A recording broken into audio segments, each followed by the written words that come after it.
अवधूत चिंतन श्री गुरुदेव दत्त श्री स्वामी समर्थ।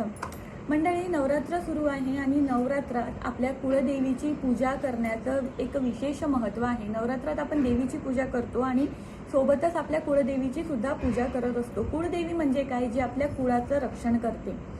तर आपल्याला जर आपल्या आयुष्यात सुख समृद्धी नांदायची असेल, जर आपल्याला आपल्या घरात आता शांतता हवी असेल, तर कुळदेवीची कृपा असणे अतिशय आवश्यक असते। त्यासाठी आपल्याला काय करायचं, तर आपल्याला तसं जर बघितलं तर आपल्याला प्रत्येक महिन्याच्या पौर्णिमेला कुळदेवीची ओटी भरायची असते। पण जर नसेल शक्य तुमच्याकडून प्रत्येक महिन्यात कुळदेवीची ओटी भरणे, तर तुम्ही वर्षातून एकदा तरी मूळ पीठावर जाऊन ओटी भरायची कुळदेवीची।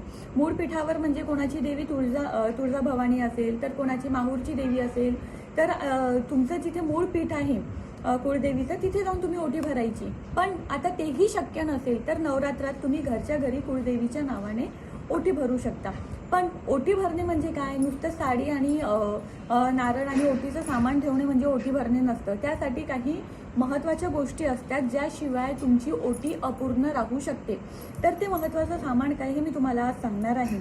तर ओटीच्या साहित्यामध्ये 11 अलंकार असणे आवश्यक असते। सोबतच आपल्याला हिरवी साडी घ्यायची आहे। बघा, 6 वार असले तर ठीक आहे, पण 9 वार जर तुमच्याकडनं शक्य असेल, जर तुमची परिस्थिती असेल की तुम्ही कुळदेवीसाठी 9 वार घेऊ शकता, तर आवर्जून घ्या। आता 9 वारीचं महत्त्व काय? तर बघा, देवी नवरात्रात आपण देवीच्या 9 रूपांचं पूजन करत असतो। 9 वार, प्रत्येक वार हे देवीच्या प्रत्येक रूपाचं प्रतीक असते। त्यामुळे 9 वारीचं एक विशेष असं महत्त्व आहे। त्यामुळे शक्यतोवर तुम्ही हिरवं 9 वार हे देवीला द्या, आणि ते जरीचं असलं तर अतिउत्तम, पण जर नसेल तर तुम्ही तुमच्या शक्तीनुसार जसं जमेल तसं देऊ शकता। सोबतच खण आणि 11 हिरव्या बांगड्या द्यायच्या आहे। बांगड्या ह्या नेहमी विषम संख्येत असल्या पाहिजे, समसंख्येत नाही। म्हणजे तुम्ही 12 किंवा 6 अशा बांगड्या देऊ शकत नाही, तुम्हाला विषम संख्येत बांगड्या द्यायच्या आहे। 11 हिरव्या बांगड्या, सोबत मंगळसूत्र, जोडवे, हळद, कुंकू, गुलाल, शेंदूर, हार, वेणी, विडा, दक्षिणा, खण, नारळ आणि पंचखाद्य। पंचखाद्यामध्ये काय असणार आहे, तर खारीक, खोबरं, खसखस, किसमिस, खडीसाखर हे पंचखाद्यामध्ये असणार आहे। सोबत होमपुडा पण आपल्याला ठेवायचा आहे, पुरणाचं नैवेद्य दाखवायचं आहे आणि 5 प्रकारचे फळं आपल्याला दाखवायचे आहे। आता हे जे काही मी सामान सांगितलं हे प्रत्येकी 50-50 ग्राम आपल्याला घ्यायचं आहे वजनात। त्याचंही एक विशेष महत्त्व आहे। आपल्याला प्रत्येक सामान आता 50-50 ग्राम वजनात घ्यायचं आहे। आता जे पंचखाद्य मी सांगितलं, खारीक, खोबरं, खसखस, किसमिस, खडीसाखर, हे सगळं मिळून 50 ग्राम असलं पाहिजे। आता हे प्रत्येकी आपण 50-50 ग्राम घेणं बहुतेक कोणाकडून काही लोकांकडून शक्य नसेल, तर हे सगळं मिळून तुम्हाला 50 ग्राम असलं पाहिजे वजनात। तर अशा प्रकारे द्यायचं आहे। एक अतिशय अशी महत्त्वाची गोष्ट आहे की ज्याशिवाय जी आपण अर्पण केली नाही तर कुळदेवीची ओटी अपूर्ण राहू शकते, ती म्हणजे काय, तर विडा।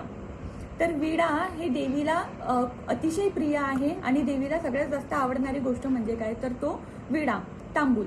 आपण जेव्हाही आपल्या कुळदेवीच्या मूळ पीठावर जात असतो, ती तुळजाभवानी असो की माहूरची रेणुका माता असो, आपण जेव्हाही आपण कुळदेवीच्या मूळ पीठावर जातो आणि तिथनं जेव्हा आपण ओटी घेतो, तिथनं जेव्हा आपण पूजेचं सामान घेतो, तेव्हा ते लोक आवर्जून आपल्याला त्या पूजेच्या सामानात तांबूल देतात, विडा देतात, कारण ते देवीला अतिशय प्रिय असते।